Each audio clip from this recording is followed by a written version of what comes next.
odds on. I think he's not going to play another World Cup match, but with him, just never know, do you? But he did take a wicket, he got that run out, he took a good catch as well, he took a diving catch in the front, but the wicket that he took was extremely important, which was Ikram, who was going solid, looked set for 100, his intention was to stay till the end. You could see it as an 18-year-old, his intention looked like he was wanting to play till the end. So there, of course, a good farewell for Chris Gayle from the World Cup at least. I don't think he stuck around till the end of the game for the farewell though. And he came back. Well, he was he was actually doing some push-ups on the field, hinting at maybe continuing of cricket after World Cup, and the statement which he gave, he's just taking it further by doing those push-ups, showing that the strength is still there and he's good to go. Think about it, the wicket he's taken, the important wicket for Afghanistan is of a guy who was born after Chris Gayle made his international debut. 1 year after. 1 year after Chris Gayle. So Chris Gayle, I think, was around the 18th of September. This guy, 99. This guy is born around the 23rd of September, 2000. Yeah. So 1 year after, before he was even conceived, Chris Gayle has made his international. While he was just a twinkle in his father's eye, is when Chris Gayle made his debut. It's just insanity how he is universe boss. But I have a theory about Chris Gayle now. Remember, there's a chap called, I think his name was Nolan Clarke, okay, who played for the USA when he was 47 years old, former West Indian cricketer, and then finished out there, went to the West Indies, started playing again, played.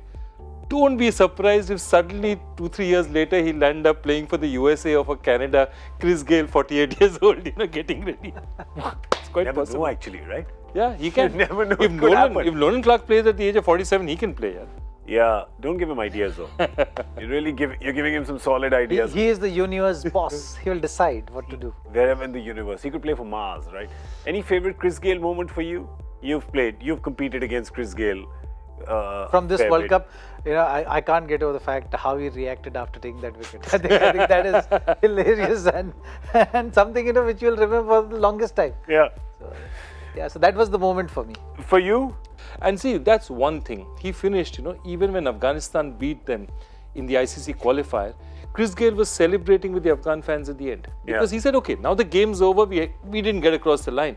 Now, why should there's no point sitting and crying in the dressing room. So I think Chris brings that joie de vivre to the game, and characters like him are important.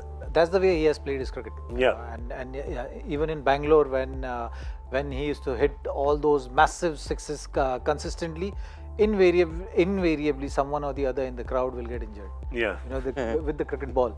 And it's so nice of him that he actually used to go and meet them. Once that little girl, I remember. Yeah. Once a little girl got hurt because of one of his sixes which he had went in the crowd, and the ball went and straight hit her on the head. She was in the hospital, and Chris went there, spent time with her, and I mean that's the way he has played his cricket. What he did, and I'm jokingly saying that just the way he celebrated, but he will make any moment, even if how serious it is, in a very lighter moment. Yeah. But that fire inside, that passion inside, has always been there, and that the fire is always burning. I think but that little girl, I don't think she remembers that moment because she had got hit by a Chris Gayle six in the head, so she's probably forgot. So maybe she's being reminded of it now. But it's a crazy combination. What he's talking about is right. It's a crazy combination. A guy who actually plays the game very hard. He's a very tough competitor. But the moment the game is off, he's laughing, joking and all. But don't ever mistake the fact that he's dead serious about his. I mean, he's played 100 test matches. He's 11 runs short of being the highest one-day scorer for the West Indies. So, you don't do that with just fun and games and if you're not serious about the game. I have a story about him as well. After the IPL, just went down to the restaurant and just see Chris Gayle sitting there with a big bowl with like 5 scoops of ice cream in it.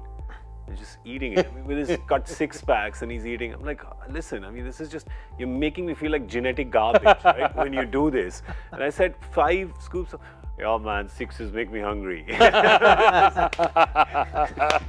I remember the story Zahir Khan told me where he said, I used to treat myself with a cheesecake after I took like 3 wickets or something. And I said, what if you didn't take any wickets and gave 70 runs away in the game? He said, then 2 cheesecakes.